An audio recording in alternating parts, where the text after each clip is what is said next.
मेरा नाम सना है। मैं एक मिडिल क्लास घराने से ताल्लुक़ रखती थी, मगर मेरी शादी ऊंचे घराने में हुई। मेरी सहेलियां तो जलन के मारे लाल पीली हो रही थी और मैं खुशी से निहाल हो रही थी, क्योंकि मेरा पति भी किसी फिल्मी एक्टर से कम खूबसूरत नहीं था। गिन गिन कर मैंने दिन गुजारे थे। खैर, वह लम्हे भी आ गए जब मैं अपनी कुटिया जैसे घर से निकलकर महल की रानी बन गई थी।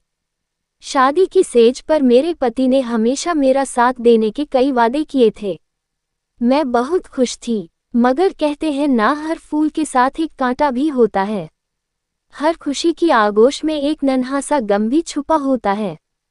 इस बात की मुझे समझ अपनी शादी की सुबह आई थी। मैं अपने घर में सुबह देर से उठने की आदी थी। मेरा ससुराल भी काफी मॉडर्न था। मुझे लगा था यहाँ मुझ पर किसी किस्म की रोक टोक नहीं होगी। मेरे ससुराल में था ही कौन, एक पति, एक सास और एक नंद। इसीलिए मैं घोड़े गधे बेचकर सो रही थी, जब अचानक हमारे कमरे का दरवाजा किसी ने जोर से खटखटाया था, जैसे कोई तूफान आ गया हो।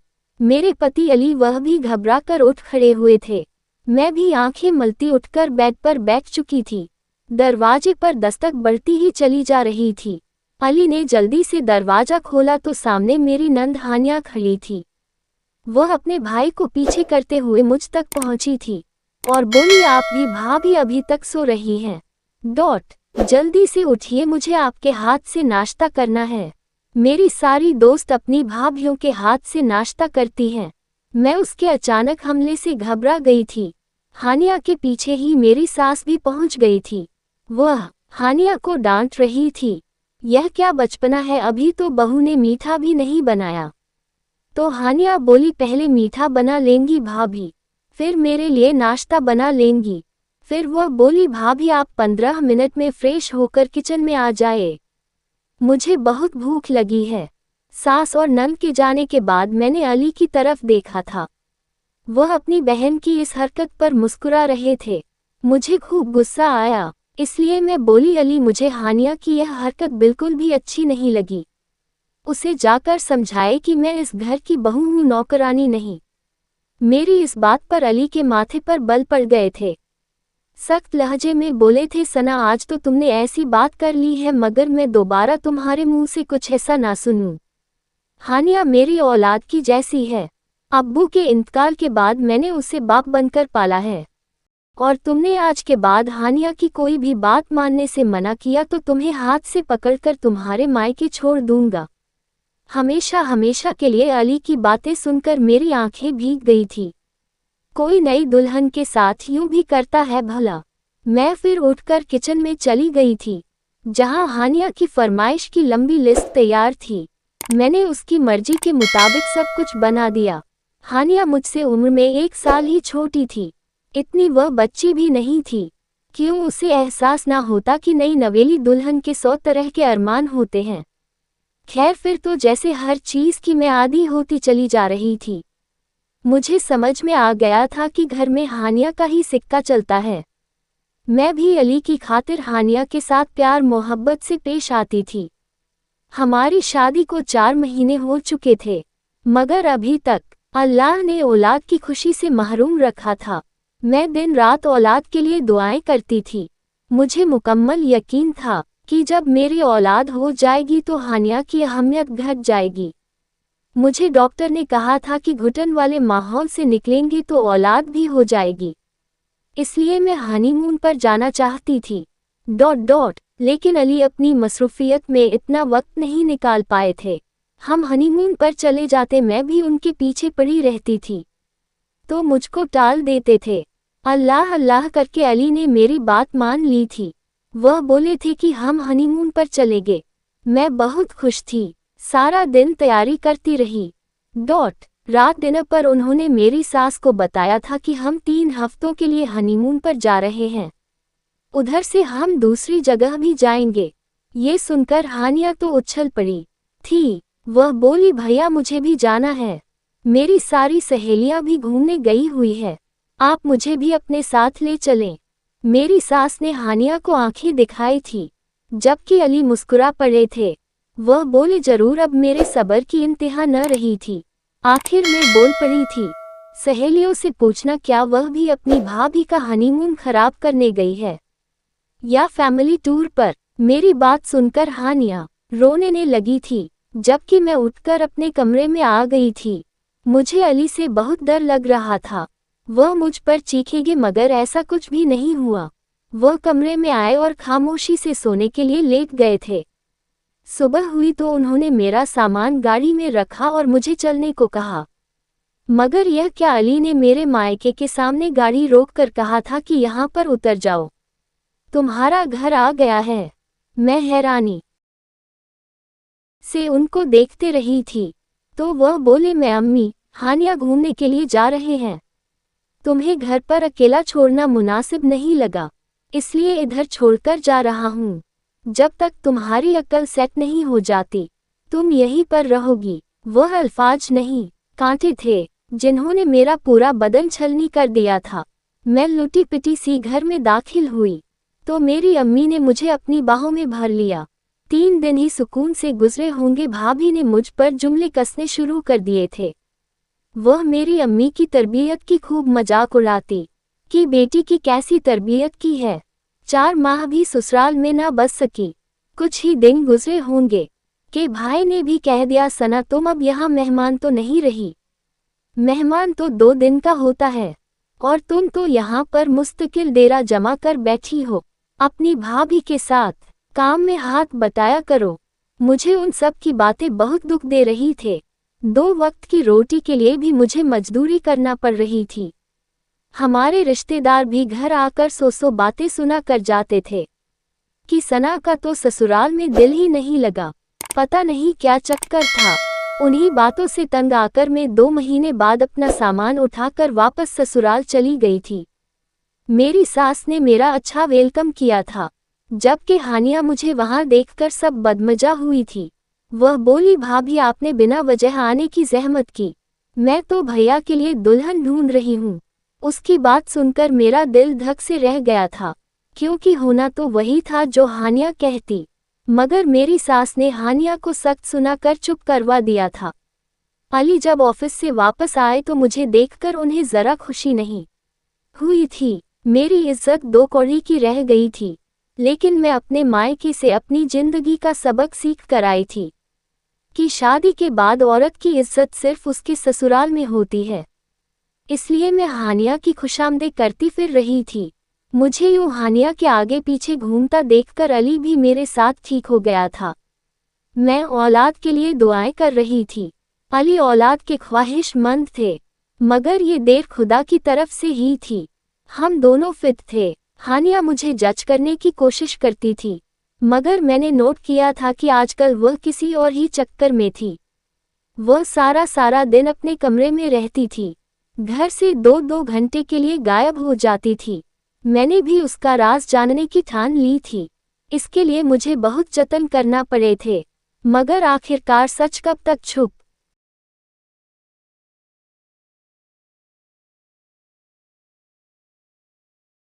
सकता था। तो बात ये थी कि हानिया का किसी के साथ अफेयर चल रहा था। हमारे मोहल्ले में एक नया लड़का आया था। उसका गहरा काला रंग हालात से भी गुर्बत की चक्की में पिसता हुआ एक नौजवान लगता था। उसमें ऐसी कोई खूबी भी नहीं थी जिसकी बिना पर उससे मोहब्बत की जाती, मगर हानिया की आंखों पर पता नहीं क्या पट्टी बंध गई थी। मैं उस सारे मामले में बड़ी दिलचस्पी ले रही थी। वो लड़का हर सुबह शाम हानिया को एक लिफाफा थमा जाता। उसके बाद हानिया कई घंटे के लिए अपने कमरे में बंद हो जाती थी। अब मैंने ठान लिया था कि अपने पति को उसकी लाडली का असली रूप दिखाऊं। इसलिए मैं और अली जब भी एक साथ बैठते, मैं उसे यही कहती कि हानिया का कहीं अच्छी जगह रिश्ता ढूंढ लो। जवानी बड़ी मुंह जोर होती है, आजकल तो जमाना ही ऐसा है। अली मेरी बात से चिढ़ जाते और कहते, जमाना जैसा भी हो मेरी बहन को इस जमाने की हवा नहीं लगी। मैं दिल में उनकी इस खुशफहमी पर खूब हंसती। अब मैं हानिया की मुकम्मल जासूसी कर रही थी। एक दिन मैंने हानिया को घर से तैयार होकर निकलते देखा था। मैंने भी उसका पीछा करने की ठान ली। मैं उससे थोड़ी सी दूरी बनाकर उसके पीछे पीछे चल रही थी। वह घर से सहेली के घर का कर निकली थी। हमारी गली से मोड़ खाकर वह एक आलीशान सी गाड़ी में जा बैठी थी। मैंने थोड़ा सा आगे होकर देखा तो उसमें एक निहायत खूबसूरत लड़का बैठा था। वह लड़का शक्ल से ही रईस लग रहा था। फिर मैं घर वापस आ गई थी। मुझे बेइंतहा जलन हो रही थी। आखिर हानिया के हाथ इतनी बड़ी दौलत कैसे लगी थी? उस बात की तह तक पहुंचने के लिए मैंने मुकम्मल राज मालूम करने की कोशिश की थी। राज जानकर बड़ी बेचैन सी हो गई थी। बात यह सामने आई थी कि हानिया और उस रईस लड़के की मोहब्बत बड़ी जोरों शोर से चल रही थी, जबकि वह काला लड़का तो सिर्फ उस स्मार्ट लड़के के खत देने आता था। ये कैसे हो सकता था कि इस घर में अच्छी जिंदगी गुजारने के बाद अब अगले घर जाकर भी खुशहाल रहे?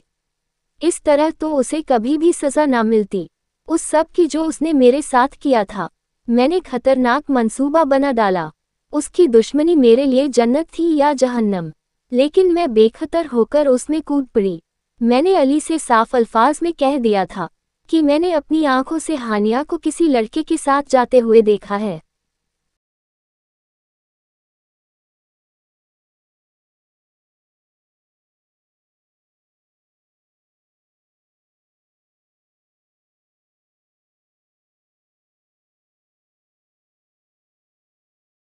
मेरी यह बात सुनकर उन्होंने बहुत हंगामा किया था, मुझे बुरा भला कहा था, लेकिन मैंने हार नहीं मानी थी। मैं हर दिन थोड़ा थोड़ा जहर अली के कानों में डालती थी। एक दिन वह लड़का हानिया से उस लड़के के घर में मिलने आया था। शायद शादी के मामलात तय करने आया था। मैंने अली को फ़ोन करके बुला लिया। वह घर आए तो मैं उनको अपने साथ छत पर ले गई। हमें ज़्यादा इंतजार नहीं करना पड़ा था। जल्दी हानिया उधर से निकलकर अपने घर की तरफ बाढ़ आई थी। मैंने अली को कहा कि वह गेट के पीछे छुपकर हमारी बातें सुन ले। उनका रंग गुस्से से लाल हो रहा था। वह मेरे पीछे चले आए थे। हानिया घर में दाखिल हुई तो मैंने उसे चिढ़ाने के लिए कहा, मैं देख चुकी हूँ। तुम कहाँ से आ रही हो? तुम्हें ज़रा शर्म आनी चाहिए। तुमने तो अपने भाई के मुंह पर कालिक मल दी है। वह हाँ हमेशा की तरह उसे सुलगाते बोली, हाँ मिलकर आए हूँ। उस लड़के के साथ मेरा चक्कर चल रहा है। हाँ मैं हर दिन उसी लड़के से मिलने जाती हूँ। सबकी आंखों में धूल झोंक कर जान लिया सच अब और कुछ।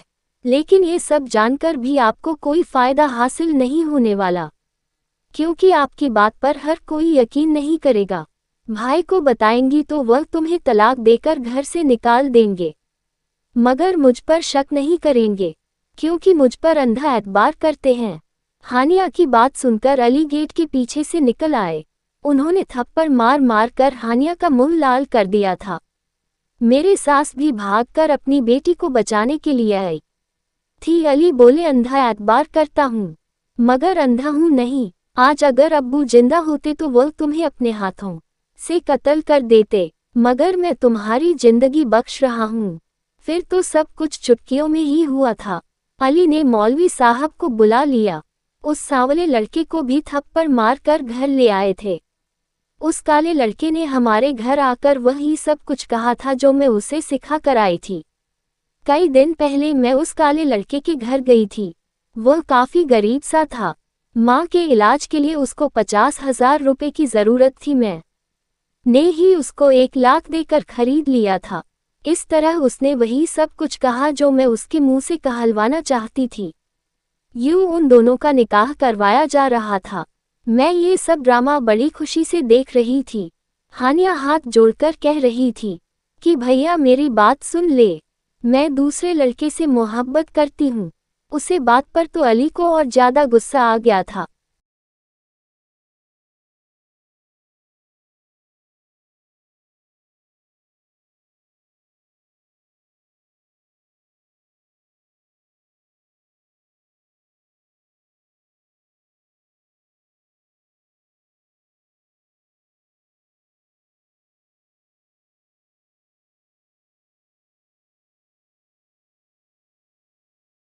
उसकी बहन कितने लड़कों को जानती थी।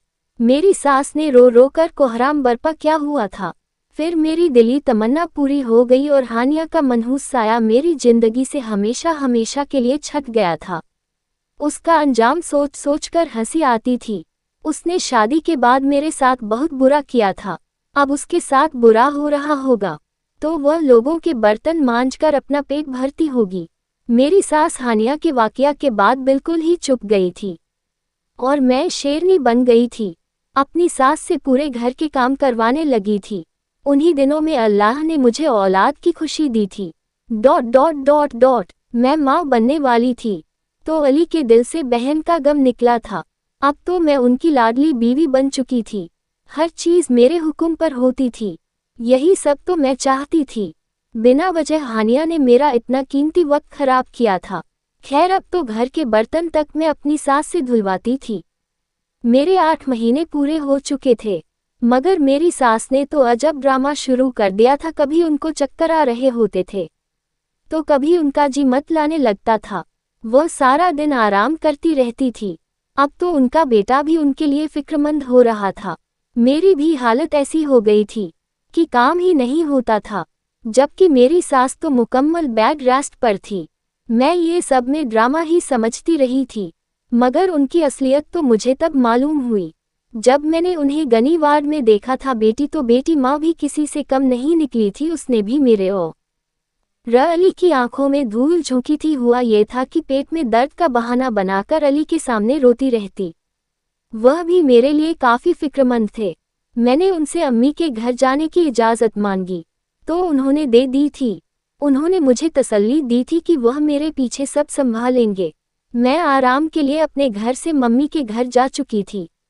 दुनिया में शायद सिर्फ माँ ही बेवजह मोहब्बत करती है।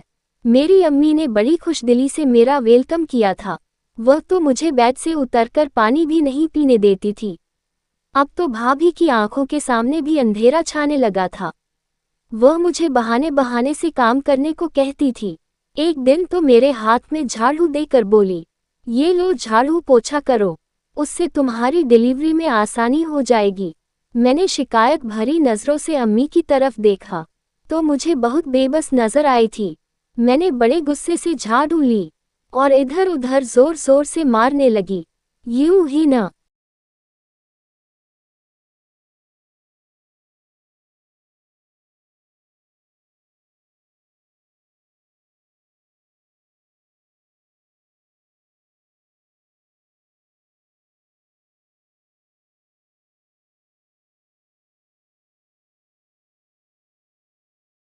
जाने किस घड़ी में मेरा पाँव फिसला और सीढ़ियों से नीचे जाकर गिरी।